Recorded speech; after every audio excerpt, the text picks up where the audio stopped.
Hello viewers, কেমন আছেন? আশা করি ভালো আছেন। আজকেও আবার নতুন ভিডিও নিয়ে আসলাম আপনাদের মাঝে।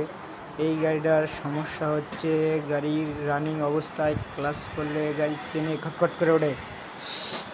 এই জন্য এই গাড়িটার প্রবলেম হচ্ছে ক্লাচ প্লেট নষ্ট হয়ে গেছে, যার জন্য গাড়িটা খোলা হচ্ছে। মোবিলটা দেওয়া হলো, এখন ক্লাচ পার্টটা খোলা হবে। দেখি ক্লাচ প্লেট কীরকম আছে। ক্লাচ পার্টটি সুন্দরভাবে খুললাম, এখন দেখতেছি ক্লাচ প্লেটের কী প্রবলেম।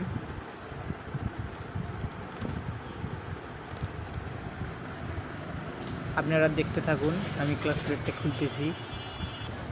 আমাদের কাজ খোলার শেষের পথে, প্রায় খুলতেছি নাটগুলো। খুব সুন্দরভাবে খুলতেছি যাতে নাটগুলো যেন স্লিপ না করে, পরবর্তীতে নাটের প্রবলেম না হয়। এই যে কেবল খুলতেছি, এখন দেখলাম ক্লাচ প্লেটগুলোর সমস্যা। আপনারা দেখতে পারছেন আমার খোলা হয়ে গেছে। আমি সুন্দর করে খুলতেছি, এই যে খুলে ফেললাম। ক্লাচ প্লেটগুলো আমি এখন চেক আপ করবো।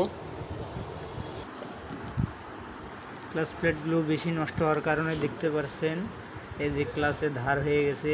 এই সমস্যাটা হচ্ছে ক্লাচ প্লেট আরও আগে চেঞ্জ করা লাগতো, বুঝতে পারেনি, এরা মোবিল বেশি কিলো করে চালাইছে, যার ফলে এই সমস্যাটা চলে আসছে। আপনারা এই ভুল করবেন না।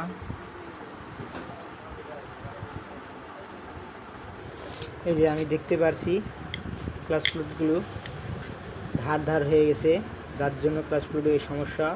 ক্লাচ প্লেটে কোনো আঠা নেই। প্রেসার প্লেটগুলো ভালো আছে, চালা যাবে।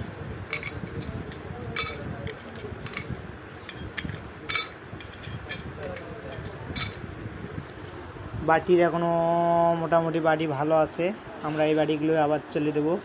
এই বাড়িগুলো একটু ধার হয়েছে, বাড়িগুলো সুন্দরভাবে সিরিশ মেরে কাজ করে তুলে দেবো, কোনো সমস্যা হবে না। বড় বাটিটা একদম ফুল কমপ্লিটই আছে, সমস্যা নাই, কোনো প্রবলেম নাই, এগুলো তুলে দেবো।